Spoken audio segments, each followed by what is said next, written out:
हिंदी में यूपीएससी की तैयारी से संबंधित प्रोग्राम्स को देखने के लिए सब्सक्राइब करें स्टडी IQ IAS हिंदी। नमस्कार साथियों, मैं कुणाल आप सभी का study IQ IAS Hindi YouTube channel पे स्वागत करता हूं। हमारी आज की क्लास में हम लोग बात करने वाले हैं भारत के नियंत्रक और महालेखा परीक्षक यानी कि कंट्रोलर एंड ऑडिटर जनरल की। बात किए जाने के पीछे रीजन क्या है और क्या है मामला, आइए आगे बढ़ते हुए अच्छे से पूरी कहानी समझते हैं। तो हमारी न्यूज कह रही है कि pending reports being tabled in Delhi assembly, what are CAG's power. तो देखिए सीधे तौर पर मामला जो है यहाँ पर वो दिल्ली विधानसभा से जुड़ा हुआ है। दिल्ली विधानसभा के अंदर CAG की पेंडिंग रिपोर्ट्स को प्रस्तुत किया गया है। दरअसल ये रिपोर्ट 4 साल पुरानी है और ये माना जाता है कि 4 साल पहले CAG ने दिल्ली के उपराज्यपाल को 14 रिपोर्टें समर्पित की थी, सौंपी थी, जिन रिपोर्टों को दिल्ली विधानसभा में पेश किया जाना था।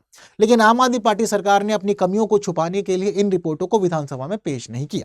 इसके साथ ही यहाँ पर यह भी देखने को मिलता है कि CAG की जो ये रिपोर्टें हैं, इन रिपोर्ट के अंदर दिल्ली की आबकारी नीति, दिल्ली के अंदर वायु प्रदूषण, DTC के कामकाज और इसके अलावा हम लोग देखते हैं कि जो मुख्यमंत्री आवास पे किया गया खर्च है जीर्णोद्धार के लिए, उन सभी से संबंधित रिपोर्टें शामिल हैं।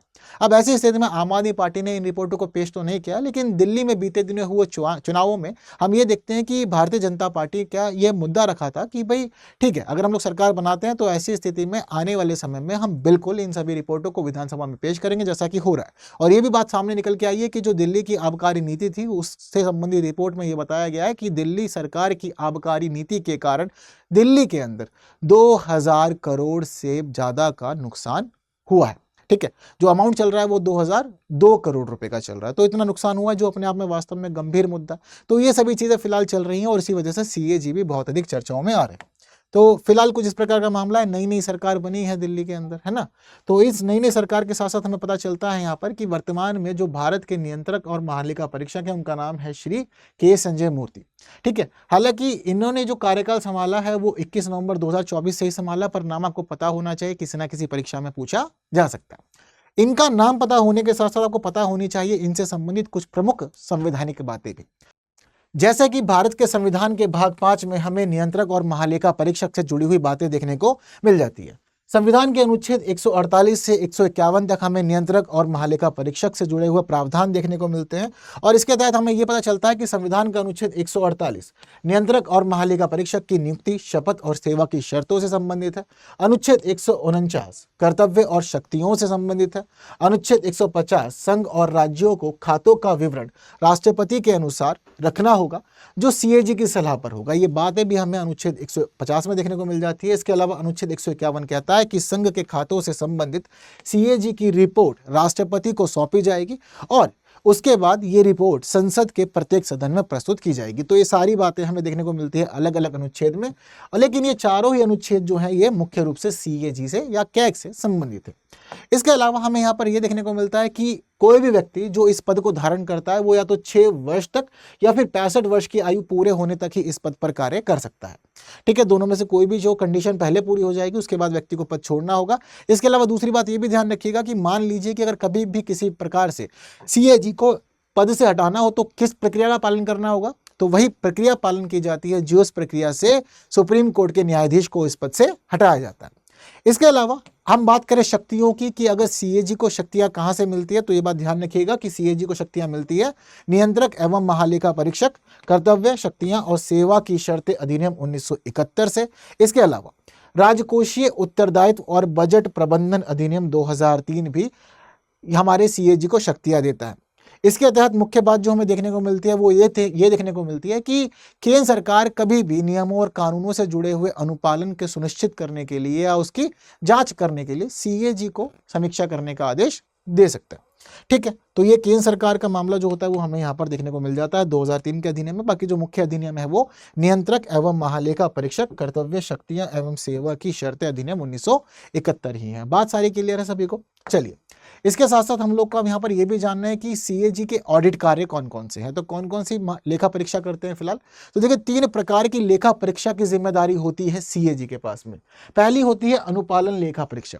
इसका दरअसल मतलब क्या, तो देखिए अभी फिलहाल हमारी व्यवस्था में अनेक कानून, नियम, विनियमन, ठीक है, ये सभी लागू होते हैं। तो इस दौरान यहाँ पर यह देखना होता है कि सक्षम प्राधिकारी यानी कि जो भी व्यक्ति जिम्मेदार है उन नियमों कानूनों के अनुपालन के लिए, तो ये देखना कि क्या वह व्यक्ति ठीक से आदेशों का निर्देशों का पालन करवा रहा है या नहीं करवा रहा, और व्यवस्था में ठीक से पालन हो रहा है या नहीं हो रहा, इस सभी मुद्दे की जांच करना।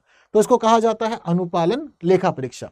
दूसरा विषय है इसके अंदर निष्पादन लेखा परीक्षा, और इसमें हम लोग देखते हैं कि योजनाओं और कार्यक्रमों का कार्यान्वयन का आकलन करने की जिम्मेदारी सीएजी के पास आती है।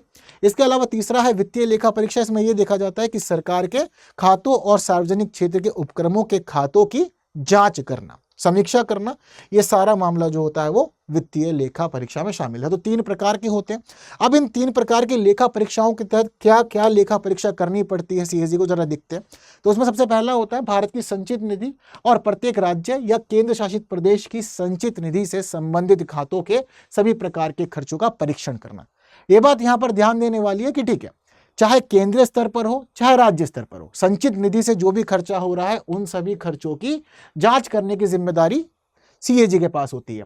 इसमें अगर बात हम लोग यूटी की देखें तो वही यूटी शामिल है जिन यूटी की अपनी खुद की विधानसभा है। जिन यूटी की अपनी खुद की विधानसभा नहीं है उनका नाम भी यहां पर शामिल नहीं होगा। तो फिलहाल अब आप लोग की जिम्मेदारी है कि आप लोग मुझे ये बताएं कि वर्तमान में भारत के कौन कौन से यूटी हैं जिनकी अपनी विधानसभा है। इसके अलावा दूसरा मामला जो है यहाँ पर उसमें शामिल है भारत की आकस्मिक निधि और भारत के सार्वजनिक खाते। इसके अलावा राज्य की आकस्मिक निधि और राज्य के सार्वजनिक खातों के खर्चों की जांच करना। इसके अलावा केंद्र और राज्य सरकारों के किसी विभाग के सभी ट्रेडिंग, विनिर्माण, लाभ हानि खातों, बैलेंस शीट और अन्य अतिरिक्त खातों का ऑडिट करने की जिम्मेदारी भी हमारी सीएजी के पास होती है। इसके अलावा आवश्यकता होने पर वह सरकार के राजस्व से वित्त पोषित निकायों, प्राधिकरणों, सरकारी कंपनियों, निगमों और निकायों की आय व्यय की जांच भी कर सकता है। सिर्फ इतना ही नहीं, इसके अलावा यह समझ लीजिए कि अगर किसी भी समय पर सरकार के द्वारा सीएजी को कोई खास काम सौंपा जाता है, कहा जाता है कि आपको इस मामले की भी जांच करनी है, ये वाला काम भी आपको देखना है, तो ऐसी स्थिति में सीएजी वो काम भी संभालेंगे, वहां पर भी जांच करेंगे और जांच करते हुए देखेंगे कि जो पैसा खर्च हुआ है क्या वास्तव में वो उचित था या नहीं था, उससे लाभ हुआ, हानि, चीजें किस प्रकार की रही, वो हर एक बात फिर ये जांच करके अपनी रिपोर्ट में मेंशन करके वो आगे बढ़ा देंगे। क्लियर है बात सारी? तो ये सारी प्रमुख जिम्मेदारियां होती हैं और इन्हीं जिम्मेदारियों के तहत दिल्ली के अंदर जब विवाद हो रहे थे तो विवादों के तहत हम लोग ये देखते हैं कि फिर सीएजी ने जिम्मेदारी संभाली। दिल्ली की आबकारी नीति, मुख्यमंत्री आवास पे हुए खर्चा, डीटीसी के कामकाज और इसके अलावा दिल्ली में वायु प्रदूषण, ऐसे संबंधित अनेक प्रकार के मुद्दों की जांच की गई। 14 रिपोर्टें तैयार हुई और वो कभी पेश नहीं हुई विधानसभा में, जो काम अब हो रहा है। ठीक है, तो जिम्मेदारियां पूरी की हैं सीएजी ने। अब देखेंगे कि क्या क्या बातें सामने निकल करके आएंगी आम आदमी पार्टी की अरविंद केजरीवाल सरकार से संबंधित। ठीक है, बातें सारी की सारी क्लियर हैं सभी लोगों को। चलिए, तो बस आज की क्लास में हमें इतनी ही बातें करनी थी। तो जो महत्वपूर्ण बातें आज के सेशन में होनी चाहिए थी बढ़िया से अच्छे से हुई हैं। बाकी उम्मीद करता हूँ सारी बातें आपको क्लियर हुई होंगी। बाकी आप लोग इस वीडियो को शेयर कर सकते हैं, जिन्होंने लाइक नहीं किया कर दीजिएगा। बाकी की बातें करेंगे आने वाली क्लासेस में कुछ नए विषयों के साथ। तब तक के लिए दीजिए मुझे विदा। Thank you so much. जय हिंद। हिंदी में यूपीएससी की तैयारी से संबंधित प्रोग्राम्स को देखने के लिए सब्सक्राइब करें स्टडी IQ IAS हिंदी।